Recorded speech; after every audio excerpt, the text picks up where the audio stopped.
ආයුබෝවන් වාසනාවන් ආයුබෝවන් වාසනාවන් ආයුබෝවන් වාසනාවන් අදත් තවත් දවසකට හිරුපායා තිබෙනවා. දිනකර අපට සුපුරුදු ලෙසින් දිනය උදා කර දී තිබෙනවා. කුරුළු කුබෙයන් ලැබුවා වූ දිනට ආසිරිපතා ගී ගයමින් සිටිනවා. බොහෝ පුෂ්පයන් සුගන්ධවත්ව පොපියමින් පරිසරය අලංකාර කරමින් සිටිනවා. පහළ ඇලේ ජලධාරාව සිරිසිරියේ ගලා බසිමින් තිබෙනවා.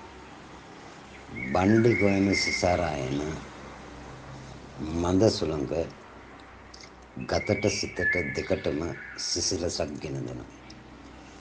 නිල් පාට අහසේ සුදු පාට වලාකුළු මේ සියල්ල දෙස බලාගෙන හෙමින් සිනාසෙමින් ගමන් කරමින් සිටිනවා.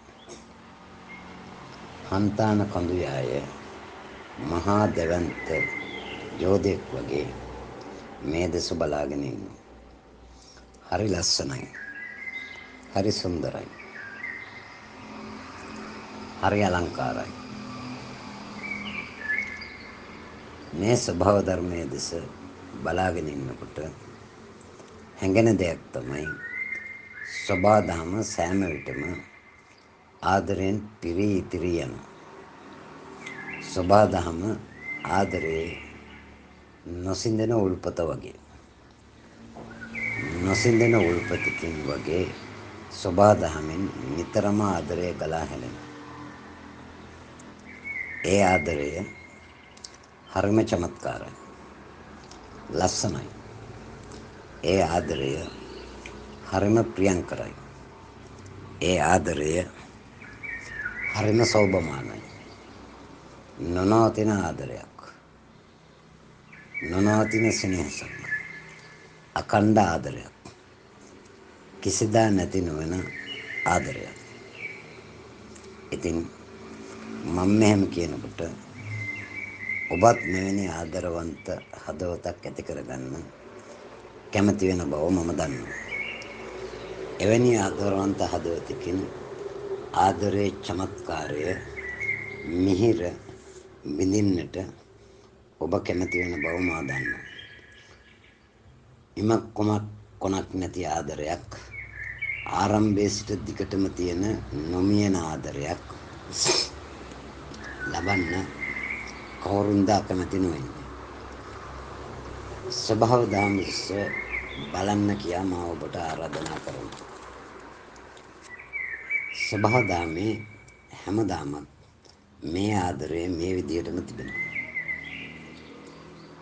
මිනිස්සු මේ වගේ ආදරවන්ත වෙන්න හිතුවට මිනිස්සුන්ට එහෙම ආදරවන්ත වෙන්න දැනෙන්නේ නැහැ, තේරෙන්නේ නැහැ, වැටහෙන්නේ නැහැ.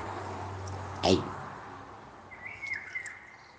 මිනිස්සු හිතන්නේ මේ විදිහට: මම ආදරය කරන්නේ එයාට, එයා ආදරය වෙන්න ඕන මට, එයා ආදරය වෙන්න ඕන මට විතරයි. මං ආදරේ මේ දේවල් වලට, ඒ දේවල් වලට මගේ වටේට ඉන්න අනිත් අයත් ආදරය වෙනවා නම් තමයි මම කැමති. මිනිස්සු හිතන්නේ ඒ විදිහට. මිනිස්සු ඒ විදිහට ආදරයටත් ඉඩකඩම් වලට වගේම වැටමායිම් බැඳගෙන ඉන්නේ, කටුකම්බි ගහගෙන ඉන්නේ, ඔප්පු තිරප්පු ලියාගෙන ඉන්නේ, සීමා මායිම් පනවගෙන ඉන්නේ. ඉතින් ඒක නිසා කවදාවත් කොහොමවත් මිනිස්සුන්ට ස්වභාව ධර්ම වගේ සුනග වගේ ආදරය කරන්නට බෑ. ඒක මිනිස්සුන්ට මේ වැටකඩුල වලින් අයින් වෙනකම්, සීමා මායිම් වලින් අයින් වෙනකම්, තමන්ම බැඳගත්තු පවුරු වලින් අයින් වෙනකම් ආදරය ස්වභාව ධර්ම වගේ ආදරවන්තව රස විඳින්නට බෑ. ඔබ බලන්න ඉර පායනවා. ඉර පායන්නේ හැමෝටම. මිනිස්සුන්ට, සත්තුන්ට, ගහකොළට, සතා සීපාවට හැමෝටම තමයි ඉර පායන්නේ. හැමෝම හිරුගෙන් පහස ලබනවා. ඒ වගේම ප්‍රයෝජන ලබනවා. හිරු හැමෝටම තමන්ගේ ආදරවන්තකම එක විදියට බෙදෙනවා. පංගු පෙරු කරන්නේ නැහැ. වෙන් කරන්නේ නැහැ.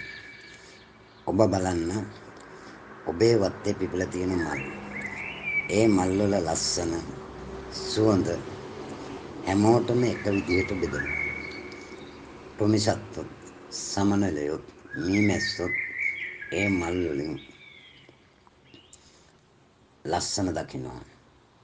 සුවඳ විඳිනවා. රොන් ගන්නවා. පැණි බොනවා. බලන්න ඔබ අවට හමාගෙන යන සුළඟ. මේ සුළඟ ගත දැවටියගෙන, ගතට සිසිල දීගෙන, ගතට සෞම්‍ය බවක් ලබා දීගෙන, ගත සතපාගෙන හමාගෙන යනවා. හැමෝගෙම ගත සතපාගෙන සුළඟ හමාගෙන යනවා. හැමෝටම සිසිලස දෙනවා. ඒක නිසා හැමෝම පිනවන, හැමෝම සතුටු කරන, හැමෝටම එක වගේ බෙදෙන ආදරයක් සුළඟෙත් තිබෙනවා. ආදරවන්ත බව සුළඟෙත් තිබෙනවා. ඉතින් ඒ ස්වභාව ධර්මයේ ආදරයට සීමාමයින් නැහැ. ඒක නිසා ස්වභාව ධර්ම හැමදාම ආදරවන්තකමේ රසයෙන් කුල්මත් වෙලා ඉන්නවා. මුසපත් වෙලා ඉන්නවා. හැමදාමත් ඒ ආදරයේ සුවඳින් ස්වභාව ධර්ම ආනන්දයටපත් වෙලා ඉන්නවා. ඉතින් ඔබටත් එවැනි ආනන්දනීය ආදරවන්තකමක පහස ලබන්නට නම් ඔබට ස්වභාව ධර්මයේ ආදරයේ නීති ගැන ඉගෙන ගන්නට වෙනවා. ඉතින් අදත් ආදරණීය ස්වභාව ධර්ම ඔබ මට ආදරය ගැන ඉතා වටිනා ලස්සන පණිවිඩයක් කියලා දුන්නා. බොහොමත්ම ස්තුතියි. හෙටත් මම ඔබව සොයාගෙන එනවා. ඔබේ අරණට තවත් ආදරණීය පණිවිඩයක් ඔබෙන් ලබා ගන්න.